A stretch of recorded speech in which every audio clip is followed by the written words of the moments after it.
She sat alone in the park reading quietly until two cops turned her peace into a public nightmare. What they didn't know: she was the mayor's daughter, and the world was watching. Before we dive into this shocking mystery, let us know where you're watching from in the comments, and if you love thrilling, jaw-dropping stories, don't forget to subscribe. It was the kind of afternoon that seemed suspended in time when the sun hung low, filtering gold through tree branches like melted honey, and the world exhaled into stillness. Nia Blake, 27, sat alone on a weathered bench under the arching limbs of a willow tree in Jefferson Park, her sanctuary in the middle of Atlanta's chaos. She wore a flowing sunlit yellow linen dress, one her father had gifted her for her birthday just a month earlier. It fit her like memory, soft, regal, and full of meaning. She had hoped this hour tucked in the quiet corner of the park with a book in hand would offer peace, but instead it would become a scar carved into her spirit. Her back straightened instinctively when she heard it. "Damn girl, that dress deserves an investigation." The voice cracked through the silence like a boot on glass. Loud, mocking, male. Nia looked up, blinking against the sunlight. Two uniformed officers were walking toward her, one older, stockier. His face blotched red with heat and arrogance, the other younger, thinner, trailing with hesitant steps. The first wore a crooked smirk like a weapon. His badge read, Officer Travis Maddox. The second, nervous, quiet, gow-shifting, was Officer Luke Davidson. Nia felt her chest tighten, something primal, a tremor beneath her ribs. Not fear, not yet. But awareness. The kind black women grow up learning to decode the warning bell that rings when something isn't right. She sat up slowly, closing the Toni Morrison novel she had been reading. It had been the perfect choice for the afternoon beloved. A story about pain memory and reclaiming one's body. The irony was bitter now. She placed the book gently beside her on the bench. "What do you want from me?" she asked, her voice measured but tight-threading caution through dignity. Maddox didn't answer right away. He just laughed, a wet, greasy sound thick with contempt. Then he stepped closer, baton dangling casually from his hand like a toy. His eyes dragged over Nia's figure in a way that made her feel peeled open, like she wasn't a person at all, just flesh to be measured, conquered, discarded. "Oh, just thought we'd see what's under that dress," he sneered. The words hit her like a slap. Nia opened her mouth, a protest rising in her throat, but before she could speak, Maddox lunged forward. In one practiced brutal motion, he jabbed the metal baton under the hem of her dress and flipped it up, lifting the fabric high enough to expose her thigh and the white lace of her underwear. It was a split second, but it was enough. Enough to humiliate, enough to violate, enough to burn. She screamed not just in shock but rage, shame, and deep soul-ripping betrayal. Her hand scrambled to yank the dress down, her breath ragged, the world spinning in waves of disbelief. Officer Davidson laughed. Maddox grinned wide, pleased with himself, like a man who'd just won a bet at someone else's expense. "You sick, disgusting bastard!" Nia gasped, voice cracking with fury as hot tears burned down her cheeks. Her knees shook as she stood as if the earth itself had betrayed her footing. To be stripped like that, not with hands but with power. To be exposed not in darkness but in daylight. To feel your humanity reduced to a crude joke between men in blue trained to protect, licensed to violate. It wasn't just an attack on her body. It was an assault on every belief she had tried to build about justice, about progress, about safety in a public space. And worst of all, she knew that if she weren't Nia Blake, daughter of Mayor Elias Grayson, they might have gone further. They might have pushed her against the bench. They might have pinned her down and said she resisted. But they didn't know who she was yet. To them, she was just a black woman alone. And that was enough for them to treat her like prey. Her hands trembled. Her heart pounded like a drum in a funeral march. But she would not collapse. She would not cry for them. She stood her ground despite the burning on her cheeks, despite the swarm of nausea rising in her gut. "You have no right to do that to me. That's sexual assault. That's abuse of power," she said, her voice sharp, now slicing through the air like glass. Maddox rolled his eyes, stepped closer, deliberately invading her space. His breath was sour. His sneer grew darker. "What are you gonna do about it, girl? I'll call your daddy, sue the city. Go ahead." Davidson chuckled, though his laughter now sounded nervous, like he could feel the cracks forming under his feet. But something else cracked in that moment, not Nia. Something inside her solidified instead. She looked around. A few passers-by had stopped. A retired professor walking his dog, a mother with a stroller, a teen filming from the bike path. Eyes. Witnesses. The power was shifting. Her hand reached into her purse, not for a weapon, but for her phone. "I'm not arguing with you," she said, calmer now, terrifyingly composed. "I'm calling my father." Maddox's smirk twitched. Davidson stopped breathing. "You don't know what you just did," she whispered to them as she lifted her phone. And when she heard the deep, familiar voice on the other end pick up Nia Baby Girl, "What's wrong?" her legs finally stopped shaking, because now the calm was over, and the storm had just begun. The light filtered through the trees had shifted less golden, now more fragmented like sunlight breaking on cracked glass. The stillness that wrapped Jefferson Park in peace just moments ago began to tremble at the edges. Nia Blake, still clutching her phone after hearing her father's voice, hadn't noticed them.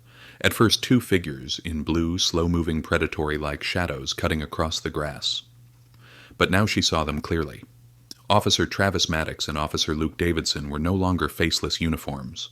They were walking threats, real, breathing reminders of what happened when power met prejudice and found no restraint.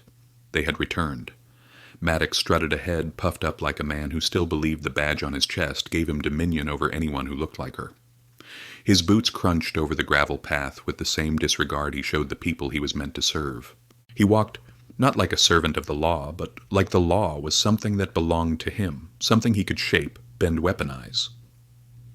Davidson trailed a few steps behind, his hands stuffed awkwardly in his belt.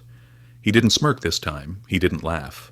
But his silence, his refusal to intervene, was its own act of violence, cowardice dressed as compliance, and it made him no less guilty. Nia stiffened as they approached. Her pulse had calmed slightly after her call with her father, but now it roared again in her ears, like a second heartbeat. She stood straight despite the tremble in her legs, a fortress of poise, over the earthquake inside her chest. She wanted to believe the worst was over. She wanted to believe that the phone call had been enough to end it. But these men, they didn't back down. They came back, smirking, staring, testing. Still standing there.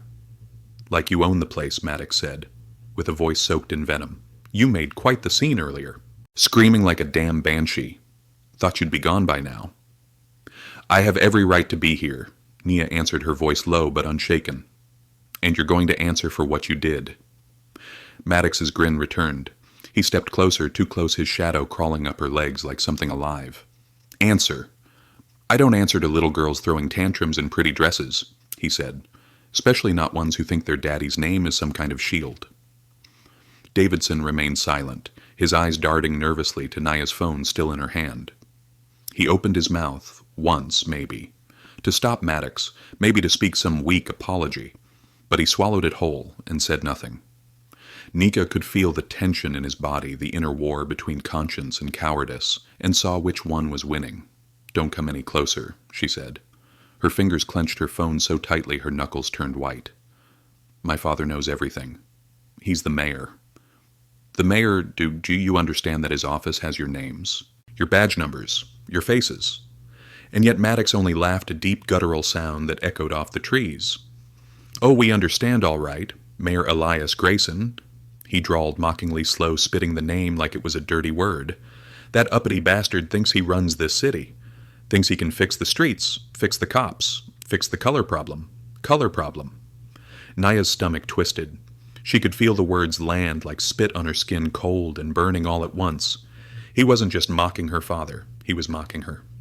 Them every black woman who ever dared to walk proud in a world that tried to shrink them. "And you," Maddox sneered, "you think wearing silk and reading books makes you safe, makes you somebody. Let me tell you something, sweetheart, out here. You're just another loud black girl who got lucky." The words didn't just pierce, they ripped. For a flickering second, Nia felt herself falter. The weight of it, all the assault, the fear, the trauma, the rage threatened to crush her. This wasn't supposed to happen, not here, not again, and certainly not still. She had fought her whole life against injustice, built an entire organization to protect women like her, led rallies, wrote op-eds, spoke truth to power. But in this moment, all that armor, the degrees, the titles, the name Grayson felt like paper shields, against the steel of white male impunity. Still something inside her refused to bend.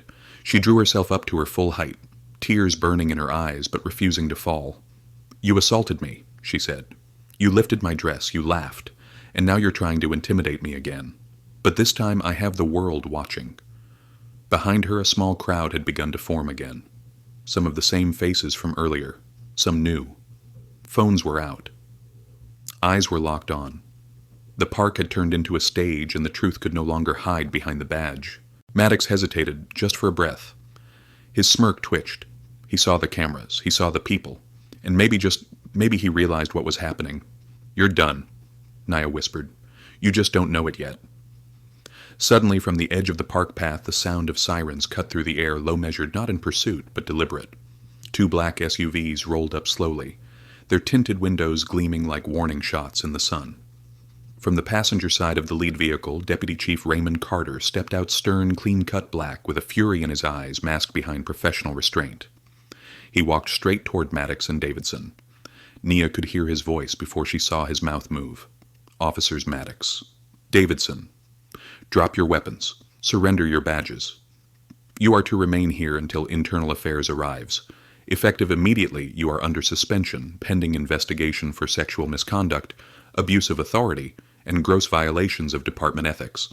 Maddox's mouth opened, but no words came out. Davidson froze pale as ash.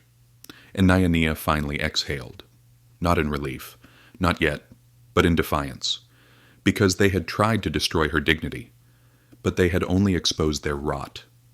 And the reckoning had begun. The air had changed. What began as a breeze now felt charged thick electric, like the pause before a storm rips open the sky. For a moment, everything in Jefferson Park stood still. The trees swayed but made no sound. The fountain gurgled on in eerie contrast to the chaos unfolding before it. And then the voices rose not from authority, but from the people. The crowd had seen enough. Nia Blake, still trembling with a fury she was barely keeping beneath the surface, stood her ground, phone still in hand, eyes burning holes into the 2 officers who just moments ago had tried to reduce her to nothing more than an object. The sting of humiliation still flushed across her skin, but she refused to let it control her. She couldn't, not with the city watching, not with history echoing behind her spine.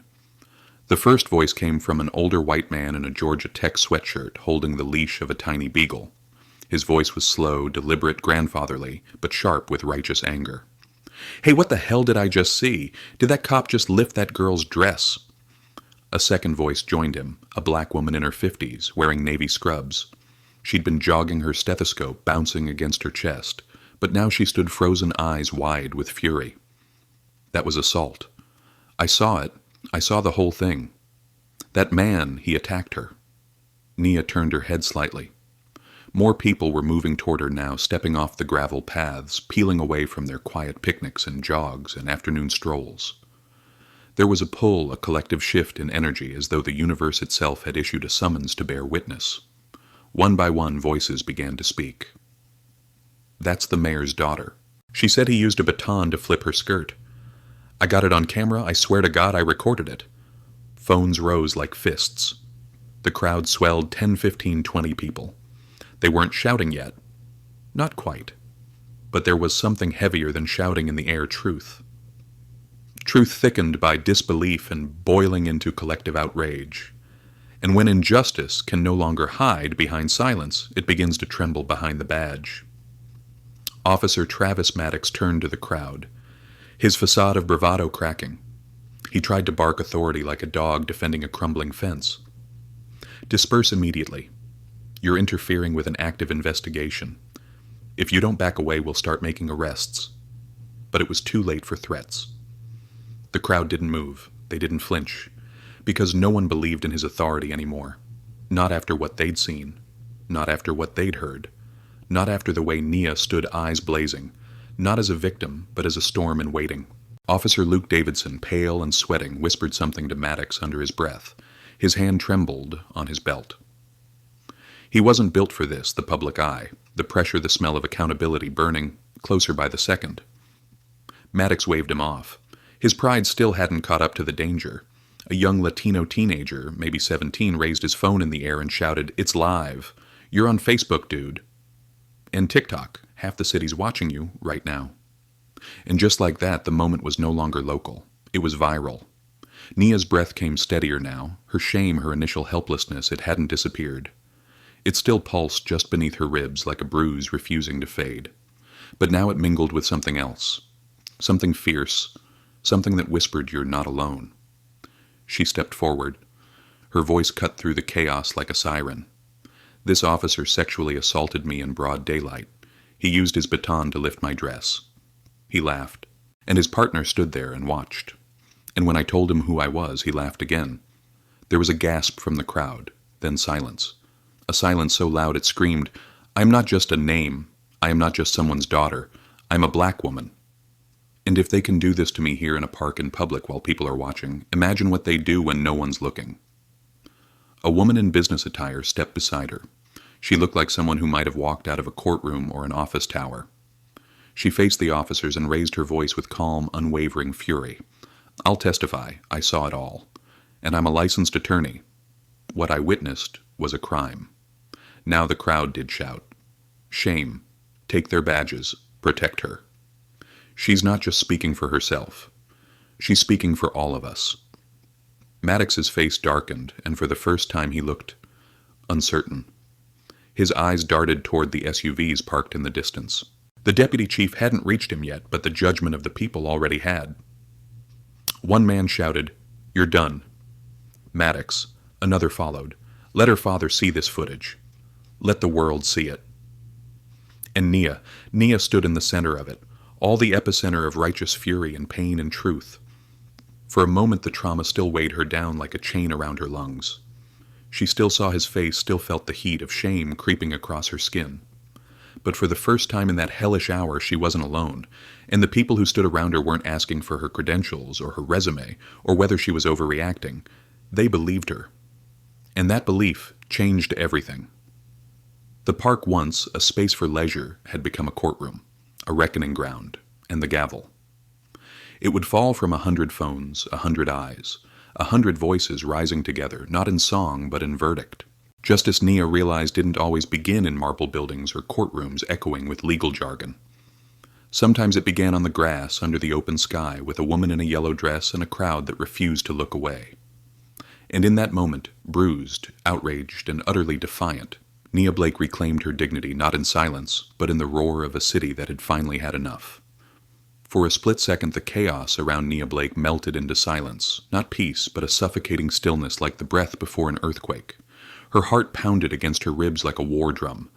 The crowd murmured and watched, some still recording, some frozen in disbelief. The shame still clung to her skin like smoke, thick, bitter, invasive. The image of Officer Travis Maddox lifting her dress with his baton replayed in her mind over and over like a trauma loop she couldn't turn off. Her legs felt heavy, her hands still trembling. But behind her eyes something had shifted. It wasn't just pain, now it was purpose. Cold, righteous, immovable. She glanced down at the phone in her hand, the screen still open, her father's name lit up from the recent call. She didn't just need justice, she needed to detonate the system that allowed this to happen. Again, and again, and again. She took a breath as if preparing to dive into deep water, then raised the phone to her ear and called again. This time no hesitation. It rang once, then twice. And then, "Nia." "What's wrong?" The voice of Mayor Elias Grayson thundered into her ear, not with panic, but with something more terrifying restraint. His voice was calm the way a grenade is calm seconds before detonation. "Daddy." Her voice cracked briefly. That familiar term, daddy, escaped her like a daughter pleading for safety, but was immediately swallowed by fire. "You need to hear what they did to me." Nia's voice didn't tremble as she recounted it. Not now, not anymore. She spoke plainly, factually, as if testifying in a courtroom, her eyes never leaving Maddox's. She told her father how the officer mocked her, used his baton to flip up her dress, laughed, while exposing her in front of strangers like she was less than human. She described how the other officer, Luke Davidson, stood by and watched like a spectator to cruelty. And she made it clear this wasn't just some misunderstanding. This was intentional, calculated, humiliating. On the other end of the line, Mayor Grayson fell silent. A long, cold silence that told Nia more than words ever could. Her father, who had endured decades of racism sabotage and veiled political attacks, was seething, not as a politician, but as a father. As a black man who had given everything to the idea that justice could be reformed from the inside and now had to hear that the system he'd tried to fix had just violated his daughter. "Read me their names, their badge numbers." Now Grayson said low and thunderous. Nia stepped closer to Maddox. Her hands no longer shook. Her spine no longer wavered. She stared him down, forcing his eyes to meet hers. Officer Travis Maddox. Badge number 716. Park Patrol Division. She turned to Davidson. Officer Luke Davidson. Badge number 803. She didn't flinch when Maddox rolled his eyes and scoffed. What's your daddy gonna do? Send a memo file, a complaint, he said loud enough for the crowd to hear. You think just because you share his last name, you can scare us. Nia didn't respond. Instead, she held out the phone screen facing Maddox. He wants to speak with you. Maddox looked at the phone like it was radioactive. There was a beat. Then two. He reached for it, snatched it from her hand with a smug flick, and raised it to his ear with a bored expression. Yeah, who is this? The smugness evaporated. Mayor Grayson. Now it was Maddox's face that changed. The red drained from it, replaced by a ghostly pale. His posture stiffened. His bravado crumbled. Sir, listen, there's a misunderstanding. She was acting erratic, I didn't. But Grayson's voice exploded through the line with all the fury of a father pushed too far. You touched my daughter, officer. You laid hands on her. You humiliated her in public. And now, the entire city is watching. You don't understand who you just violated. Maddox stumbled backward, dropped the phone. It landed on the grass, still connected. Grayson's voice still pouring out of it like fire from a broken speaker. The crowd was dead silent, eyes locked on Maddox as he bent down to retrieve the phone, hands shaking now, panic replacing arrogance. Davidson stood frozen ashen, his face a portrait of terror. It was as if the weight of what they'd done, of who they'd done it to, had only just sunk in. Nia bent down, picked up the phone calmly, and returned it to her ear. He's listening now, she said softly to her father. They both are. Keep them there, Mayor Grayson growled. Don't let them move. Internal affairs is en route, and so is my legal team. In the distance, sirens began to hum. Not the urgent wails of pursuit, but the low, deliberate rumble of authority arriving for judgment. Officer Maddox looked around. The crowd was larger now. More phones were raised. A local news van had parked just across the street, camera already pointed at him. There was nowhere to hide, no shield, no partner willing to lie for him, no plausible deniability. Miss Blake? He stammered. Listen, we didn't know. And then with shocking, pathetic desperation, he fell to one knee. Please, he begged. I've got a family, a mortgage. I wasn't thinking. I didn't know you were the mayor's daughter. Nia's expression didn't shift. That's exactly the problem, she said. You thought I was no one. And so you decided I didn't deserve dignity. She stepped back, leaving him kneeling on the grass like a man on trial for his soul. Davidson, still standing, looked like he wanted to vanish into the earth. From the edge of the crowd, a familiar voice rang out. Deputy Chief Raymond Carter, flanked by 2 internal affairs officers. Step away from Miss Blake. Both of you. Now. Maddox and Davidson obeyed, stripped of swagger, stripped of the illusion of power. As the officers approached them, cuffs drawn and silence thundering louder than any siren, Nia Blake stood tall, no longer trembling, no longer silent, no longer invisible. This wasn't just about her anymore.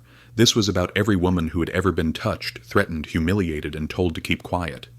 And in that moment, Nia didn't just strike back. She rewrote the rules. Back inside Atlanta City Hall, the sunlit glass windows overlooking Peachtree Street did little to soften the storm rising in Mayor Elias Grayson's chest.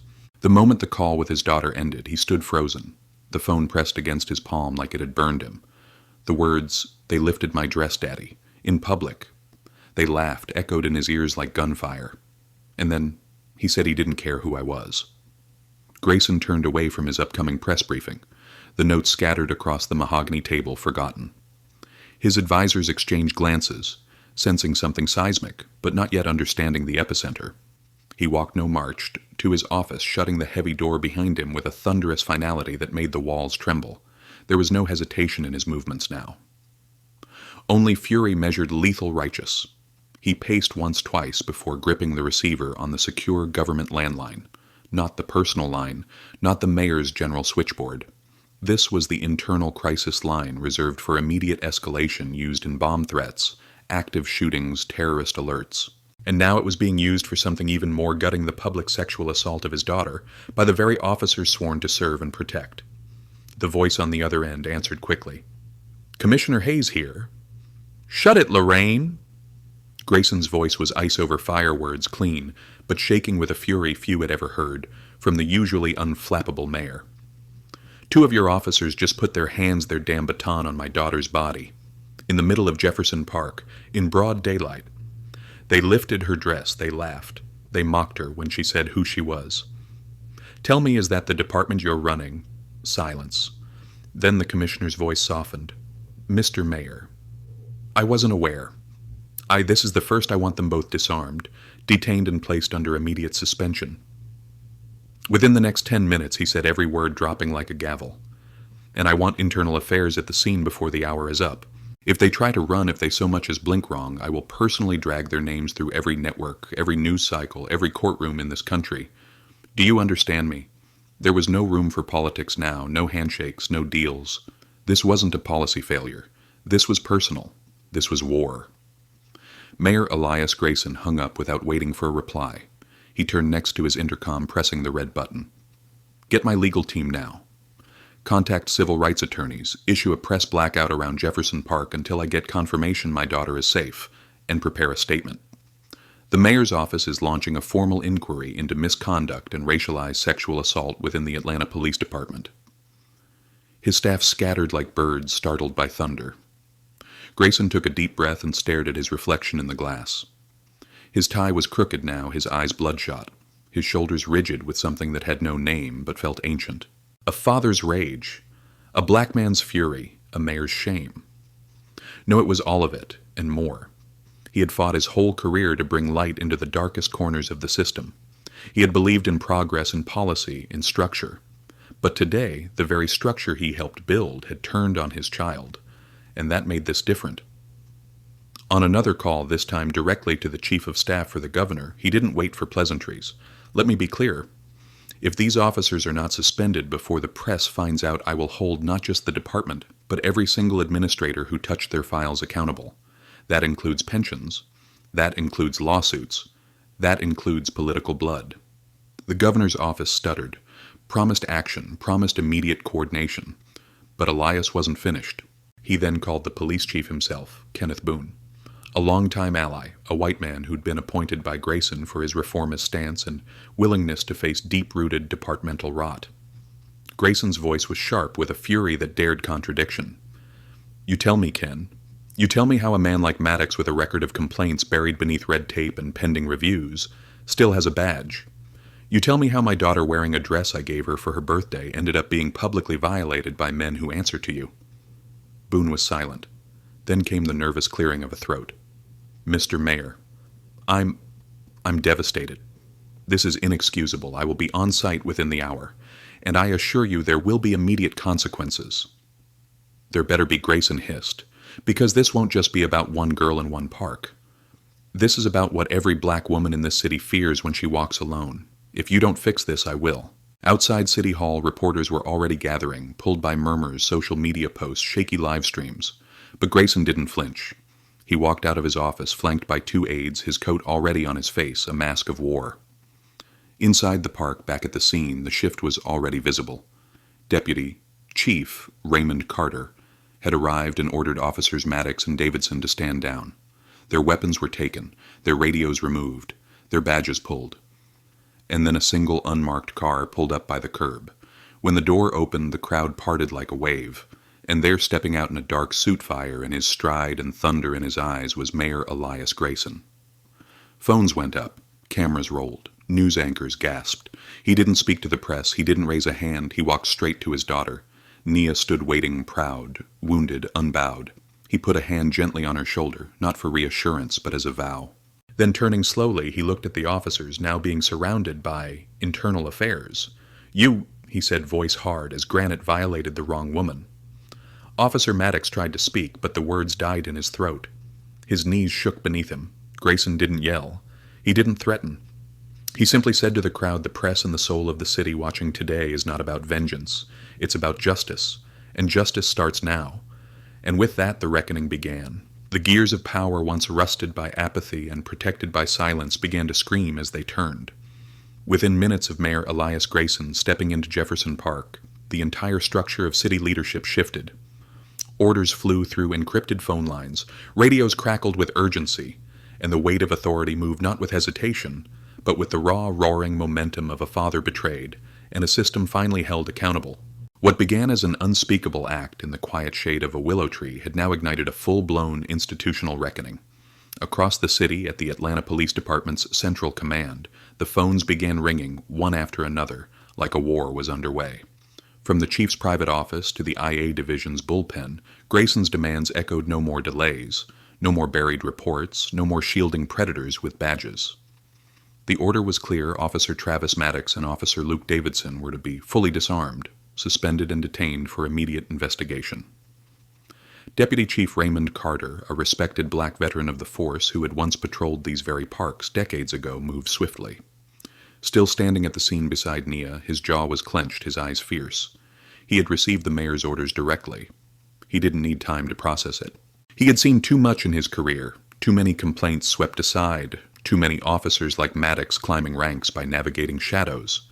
But this was different. This time the rot had touched the mayor's bloodline, and that meant the machinery of protection, which had failed too many others, was finally being reversed.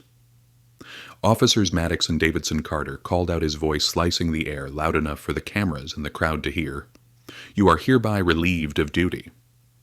Remove your weapons, your body cams, your radios, and your badges. Now." The silence was deafening. Maddox stood still, his face drained of every ounce of false bravado. The smirk, once smug and smugly amused, had collapsed into a pale grimace. His hand hovered over his belt, hesitating. Carter's eyes didn't blink. "If you delay one more second, I'll authorize force. Don't tempt me." With trembling fingers, Maddox slowly unclipped his gun and handed it over, then his badge. The polished brass nameplate that had once been his shield against consequence now felt like a shackle around his neck. Officer Davidson, whose face had turned a sickly gray, followed suit, mumbling under his breath, something about misunderstanding, about not knowing what was happening. But no one was listening to excuses anymore. As internal affairs officers moved in, placing both men in handcuffs, standard protocol for serious misconduct, the crowd around them erupted in gasps, then applause. It wasn't joy. It was release. It was the sound of rage exhaling, the sound of people who had lived too long under silent rules finally seeing those rules fracture in real time. Nia watched, her arms crossed, her stance still. She didn't speak. She didn't cry. Her eyes tracked every movement, burning the image of consequence into her memory. What had begun as helplessness, a suffocating, skin-crawling helplessness, under Maddox's violating gaze, had now bloomed into something deeper, heavier, a solemn resolve. These men who had reduced her to an object now stood exposed before the city they thought they controlled. The legal team from City Hall, led by civil rights attorney Tasha Linwood, arrived next. A formidable woman known for dismantling old guard institutions. With precision and public fire, she stepped out of her SUV, flanked by staff and briefcases, already drafting the internal directive that would trigger policy-wide investigations into harassment cases lodged against the department in the last 5 years. "We're not just taking down Maddox," she told reporters gathering at the edge of the cordoned scene. "We're taking down the culture that protected him. Starting today." Behind the scenes, the ripple continued. Within 3 hours, the personnel files of both officers were unsealed, revealing damning patterns. Maddox had 3 prior complaints of sexual harassment, all of which had quietly disappeared during arbitration. Davidson, though newer, had 2 use-of-force reports flagged for review, both involving young black civilians. The truth that had always existed in whispers was now irrefutable in ink. Mayor Grayson held an emergency meeting with Police Chief Kenneth Boone, Commissioner Hayes, and senior city council leaders. The meeting lasted exactly 47 minutes. By the end of it, a 6-point executive order had been drafted and signed by Grayson's hand. The first points were immediate full cooperation with the district attorney's office to assess criminal charges for Maddox and Davidson, including sexual assault, abuse of authority, and civil rights violations. A citywide audit of every misconduct complaint over the past 10 years. Formation of a permanent civilian oversight board with full subpoena power. Mandatory retraining on ethics, race, and gender-based conduct for every active duty officer. Immediate funding for empowerment initiatives, including Nia's organization to support women of color targeted by law enforcement. A new internal protocol requiring officers accused of misconduct to be immediately suspended, not reassigned, pending investigation. That same night, Chief Boone stood before the press flanked by Deputy Chief Carter and Mayor Grayson, visibly shaken. What happened in Jefferson Park was not just a violation of one citizen's rights. It was a stain on our department, a betrayal of everything we swear to uphold. These officers acted with cruelty, cowardice, and impunity. They have shamed the badge. But the final word came from Grayson himself. He stepped to the podium, his daughter watching from the crowd, her eyes locked on his. Let this be clear, he began, his voice booming across microphones and broadcast towers. No one is above the law. Not even those paid to enforce it. This city will no longer tolerate hidden abuse behind polished uniforms. We will expose it. We will root it out. And we will rebuild this system brick by brick so that our daughters, all our daughters, never again have to fear the people meant to protect them. And as the crowd outside City Hall roared, with the kind of unity born from collective pain, Nia stood still, the memory of her humiliation, still etched deep but no longer festering in silence. This time the city had answered her scream, and this time it didn't look away. The first video was shaky, filmed by a teenage girl whose fingers trembled as she pressed record just seconds after Officer Travis Maddox used his baton to lift Nia Blake's dress. The clip was under 40 seconds, no edits, no commentary. Just pure, brutal, unfiltered truth, a black woman standing in the sun, frozen in shock as two white officers laughed, while humiliating her in the middle of Jefferson Park. A moment meant to shame her, a moment meant to silence her. Instead, it set the country on fire.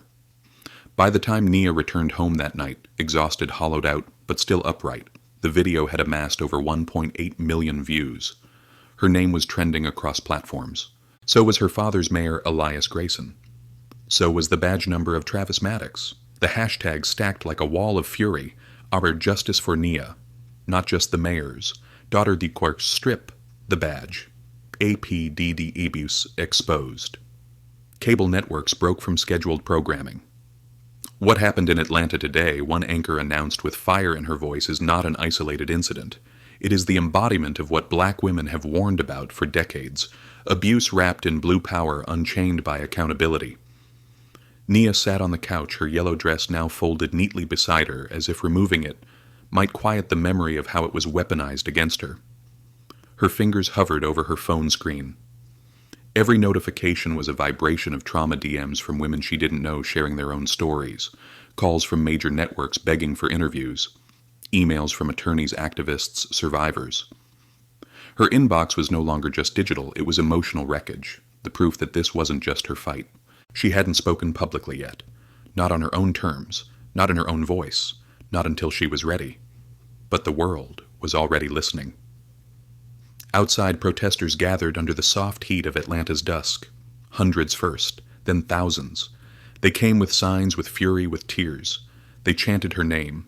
They wore yellow dresses in solidarity, a symbol of what was stolen and reclaimed. From the rooftops of downtown apartments to college campuses across the country, her story had struck a deep, aching nerve. The footage didn't just show an assault. It showed the casual cruelty that people of color, especially black women, face in plain sight. It showed an officer who acted not in a moment of panic, but with deliberate, entitled degradation. It showed another who watched in silence. And it showed a system that would have let it slide if not for the camera, if not for the name, if not for the daughter who stood tall and refused to disappear. In Chicago, LA, Philadelphia, Oakland rallies sparked. Not because Nia was famous, but because her experience was too familiar, too universal, too real. It was the kind of pain that needed no translation. In Harlem, a 65-year-old grandmother told a local station, "When I saw that video, I saw myself at 20. I saw the cop who called me girl and told me I was lucky he didn't do worse. But Nia, she faced him down. She faced them all down. But with the viral wave came something else, resistance from the machine. Thin-lipped statements from police unions trying to downplay the event. This was a regrettable misunderstanding amid an attempt to engage a suspicious individual. Anonymous leaks to media outlets suggesting Nia was sitting alone for a long time and may have matched a description. It was predictable.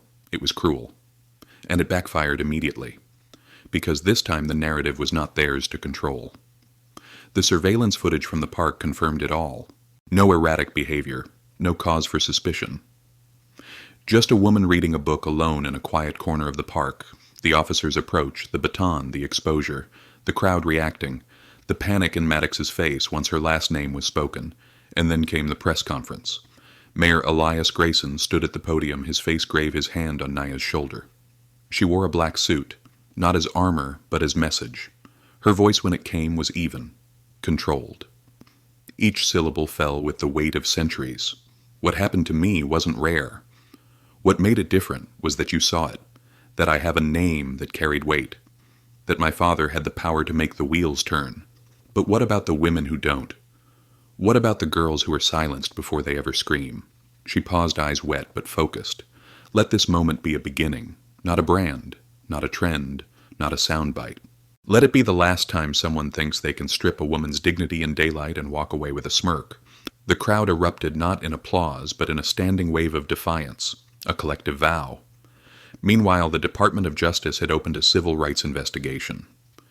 Human Rights Watch issued a statement calling it a modern-day breach of constitutional trust. And the footage became required, viewing in university classrooms and law enforcement seminars, not because it was educational, but because it was undeniable. Still, Nia couldn't sleep. She lay awake in bed, her body still aching with a phantom memory of being exposed, of two white men grinning, of strangers watching. She knew she'd never look at a bench in the park the same way again. She knew this would stay with her etched into her bones. But she also knew this: she had taken the shame they handed her and turned it into a weapon. Her helplessness had not vanished. It had evolved. It had grown teeth. It had learned how to speak through millions. Her voice had become their voice, and theirs hers. As Atlanta prepared for one of the largest citywide police audits in history, Nia stood on the front lines, not as a martyr, not as a symbol, but as a survivor who refused to let injustice stay local. What they tried to hide with a smirk and a baton had instead become a megaphone that awakened the country. And justice had finally gone viral. The courtroom was packed to the walls, not with silence, but with memory. The memory of what had been done, the memory of what had been seen, the memory of a skirt lifted by a baton in broad daylight while a black woman screamed and two officers laughed. The echo of that day hung like smoke in the air, thick with outrage, unbearable with truth. The court bailiff called the room to order, but no one truly believed justice would be quiet, not this time. Not after what the world had witnessed.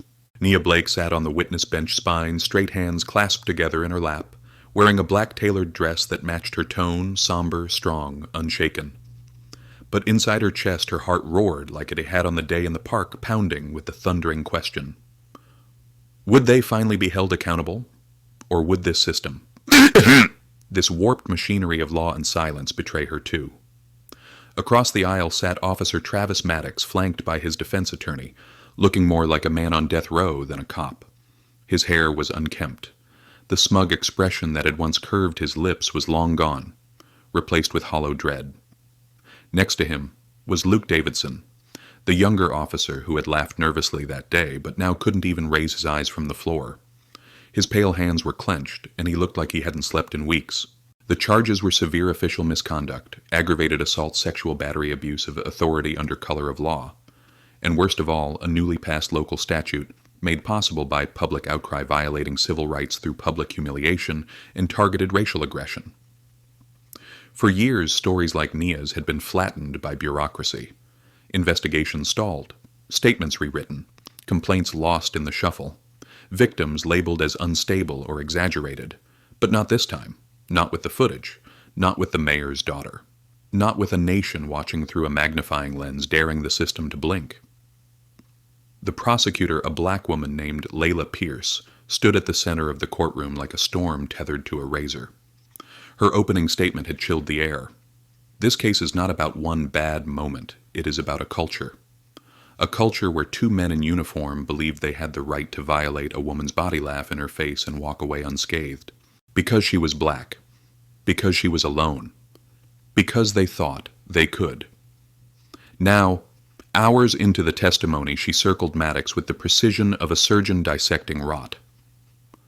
"Officer Maddox," she asked, "when you raised your baton to lift Miss Blake's dress, did you believe she would fight back? I didn't mean." He mumbled, eyes darting, voice cracking. "Answer the question, yes or no." "No, because to you she wasn't a person." Layla said coldly. "She was an object, disposable, and she was black. That made her your prey." The judge, Honorable Camilo Serrano, a Latina with a reputation for cutting through police union stonewalls, didn't object. She let the statement hang, and Nia. She watched it all not with satisfaction, but with clarity. This wasn't about vengeance. It was about truth. It was about peeling away every layer of that day until there was nothing left to hide behind. Her initial helplessness had been real crippling. She had felt it in her legs when she tried to stand in her throat, when she screamed in the sting of shame when strangers witnessed her humiliation. But now it had evolved into something weaponized, a blade forged from survival and made sharper by resistance. When the jury filed back into the courtroom 2 days later, the nation held its breath. The decision came too fast for anyone to believe the verdict would go in Nia's favor. For too long, speed had been the tool of injustice.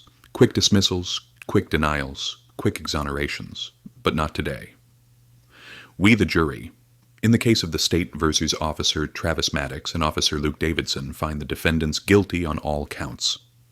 Gasps surged through the room like thunder rolling through a canyon. Maddox's shoulders slumped, his head dropping. Davidson burst into silent tears. But across the room, Nia remained still. She felt the verdict land like a weight that didn't crush her, but freed her. For the first time in years, the badge didn't protect them. For the first time, the law wasn't just a weapon used against black bodies, but a shield finally held for one. The sentencing came 2 weeks later. Officer Maddox was sentenced to 9 years in federal prison with no chance of parole for the first 5.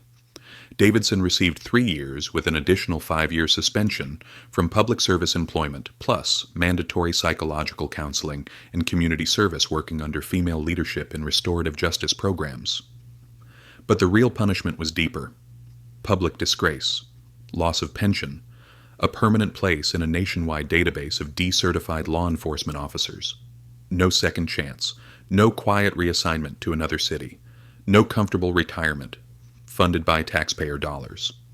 This time the system broke its own silence. After the sentence was read, Nia was asked if she wanted to give a victim impact statement. The courtroom held its breath as she rose.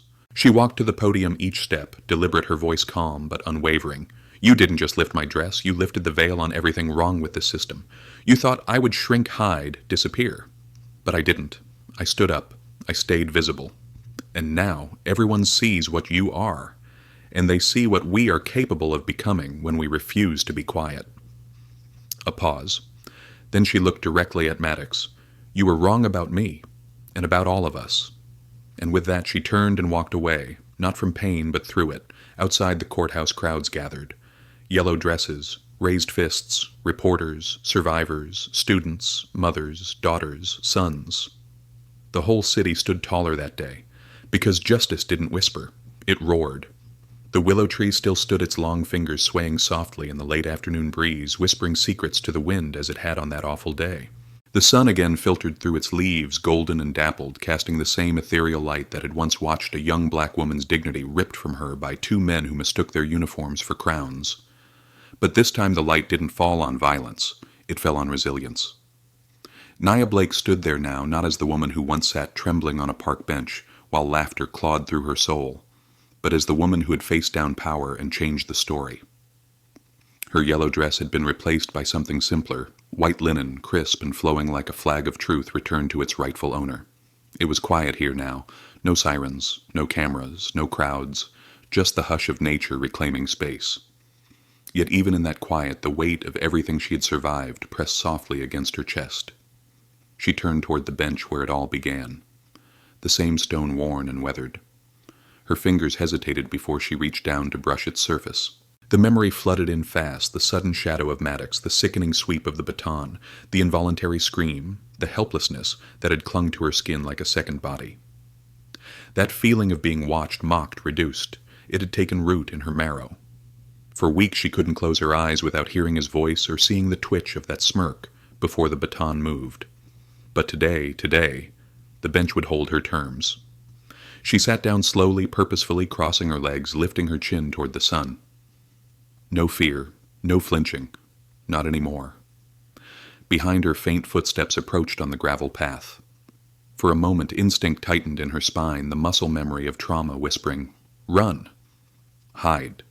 Guard yourself!" But she didn't move. She turned, and when she saw who it was, her breath steadied. Mayor Elias Grayson, her father, walked with his hands in his pockets, the lines around his eyes deeper than before, but his presence just as towering. He didn't speak as he sat beside her. He didn't need to. They both knew what this moment meant. They had been here before on this very bench years ago when she was a teenager and he was just a councilman with bigger dreams than people thought he had the right to dream. He used to bring her here after school telling her, "This city doesn't belong to the men who built it on our backs. It belongs to the ones who won't let that pain go unchallenged." She smiled softly now at the memory.